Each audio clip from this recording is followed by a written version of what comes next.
চাৰিওফালে চকুযোৰা সুন্দৰ পৰিৱেশৰ মাজতে এখনি গাঁও, ডিব্ৰুগড় জিলাৰ খোৱাং হেনচোৱা পুখুৰী।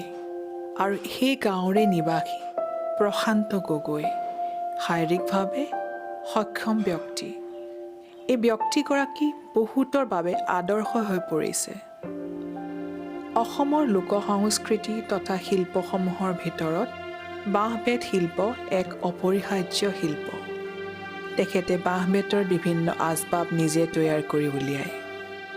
তেখেতৰ দ্বাৰা নিৰ্মিত বাঁহ-বেতৰ আচবাবসমূহ অসমৰ গাঁৱে ভূঞে সমাদৰ লাভ কৰাৰ লগতে প্ৰদৰ্শনী হিচাপে ভাৰতৰ বাহিৰলৈ যেনে থাইলেণ্ড, লাওছ আৰু ইউৰোপলৈ যাবলৈ সক্ষম হৈছে।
নমস্কাৰ, মোৰ নাম প্ৰশান্ত গগৈ।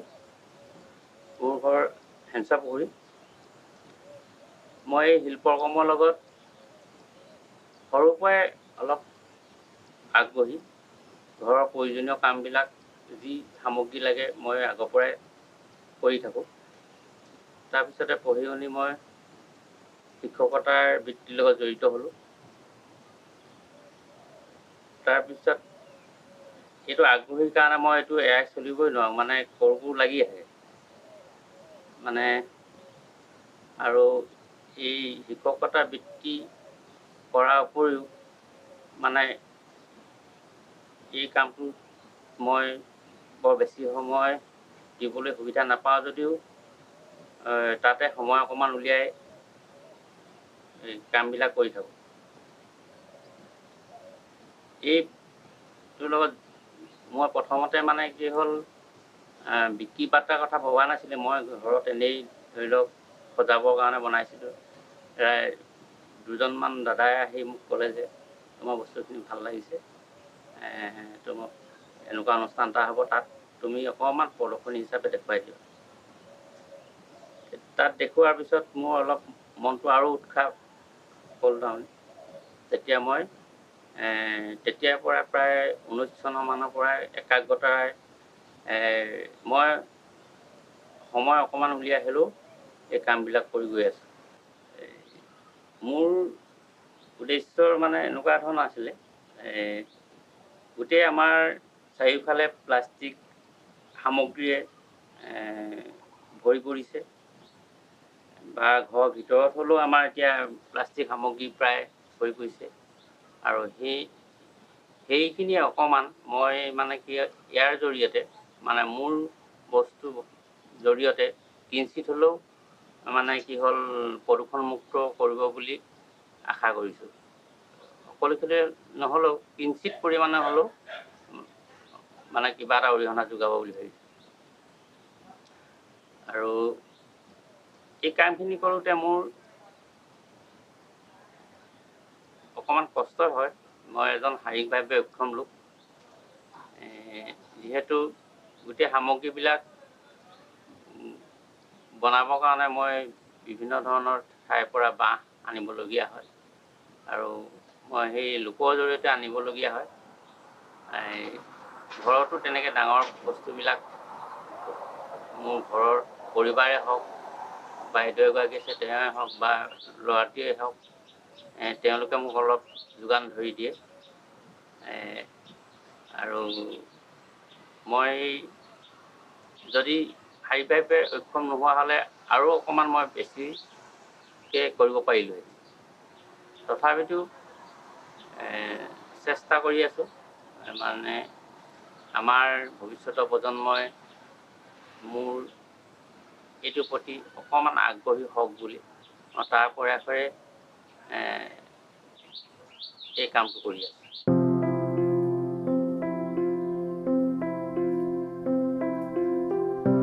প্ৰশান্ত গগৈ শাৰীৰিকভাৱে সক্ষম হোৱাৰ স্বত্বেও তেওঁ হেঞ্চুৱা পুখুৰী উচ্চ মাধ্যমিক বিদ্যালয়ৰ সহকাৰী শিক্ষক হিচাপে কৰ্মৰত।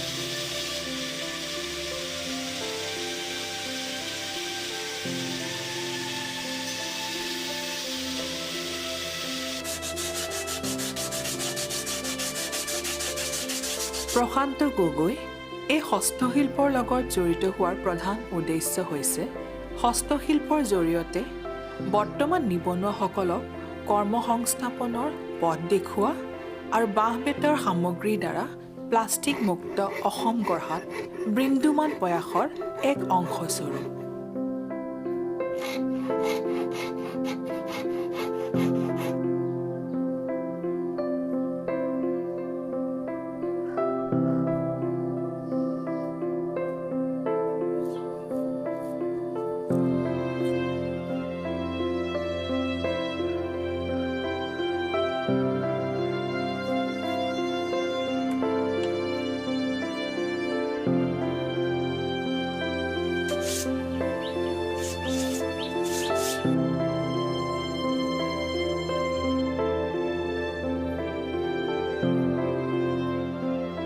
তেওঁ এই শিল্পৰ লগত যোৱা 5টা বছৰে জড়িত হৈ আছে আৰু বাঁহ-বেতৰ 56 বিধমান বিভিন্ন সামগ্ৰী নিজ হাতে তৈয়াৰ কৰি উলিয়াইছে।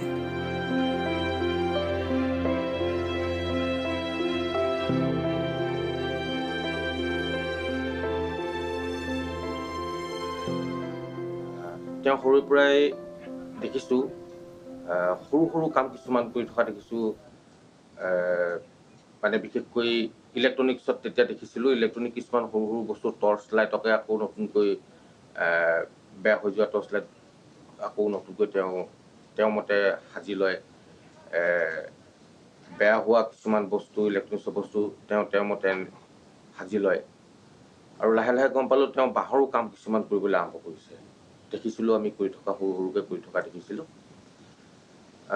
সেই কামখিনি ঘৰতে তেওঁ সেইবিলাক বস্তু সজাই থোৱা দেখি আমি ইয়াতে এটা অনুষ্ঠান এটা আছিলে, শ্ৰীমন্ত শংকৰদেৱ সংঘৰ এটা অনুষ্ঠান এটা আছিলে।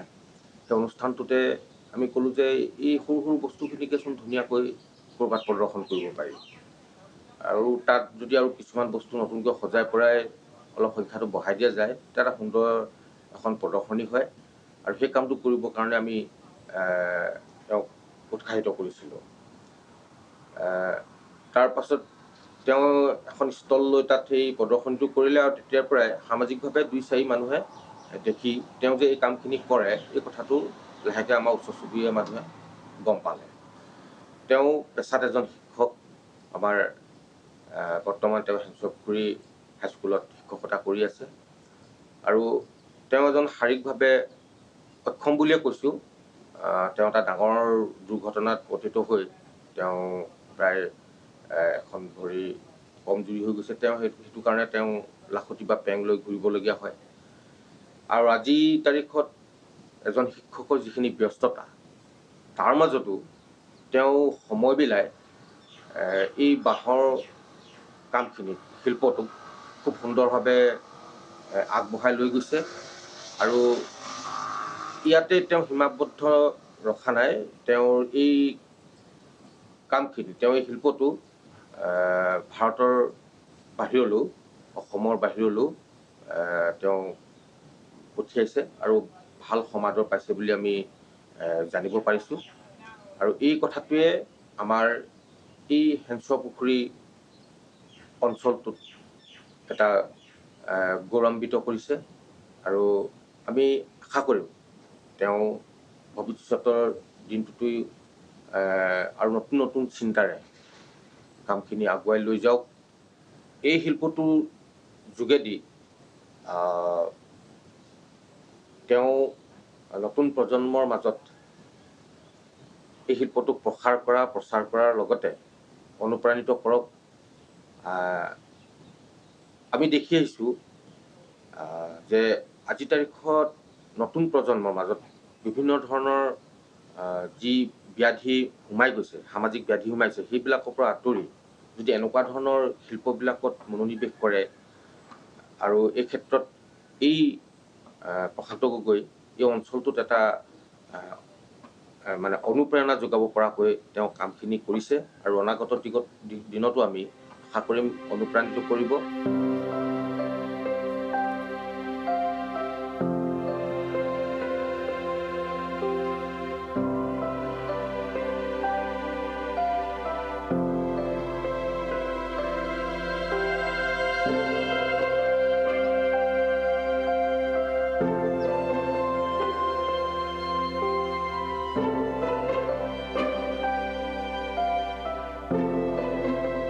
এজন শাৰীৰিকভাৱে অক্ষম, তথাপিও তেওঁ এজন শিক্ষক হৈও যে তেওঁ এই শিল্পকৰ্মৰ লগত জড়িত হৈ থাকিব পাৰিছে, তাক লৈ আমি বহুত গৌৰৱান্বিত হৈছোঁ।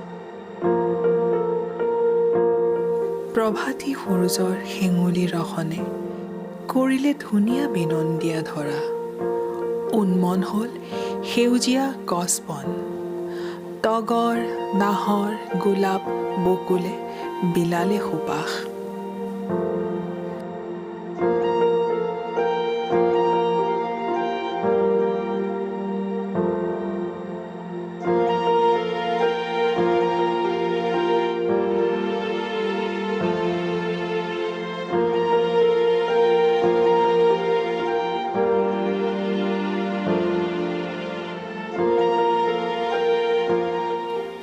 উঠি অহা নৱপ্ৰজন্মৰ বাবে আদৰ্শৰ উৎস। শাৰীৰিক সক্ষমতাই কেতিয়াও মানসিক প্ৰত্যাহ্বান হ'ব নোৱাৰে। কাম কৰাৰ ইচ্ছা থাকিলে কণ্টক বাটতো মানুহে পোহৰৰ ৰং বুটলিবলৈ সক্ষম হয়। আৰু এই কথাই তেওঁ প্ৰমাণ কৰি দিলে। তেওঁ কৰ্মৰাজিৰ দ্বাৰা আৰু আগুৱাই যাওক আৰু তেওঁৰ এক সুন্দৰ ভৱিষ্যত কামনা কৰিলোঁ।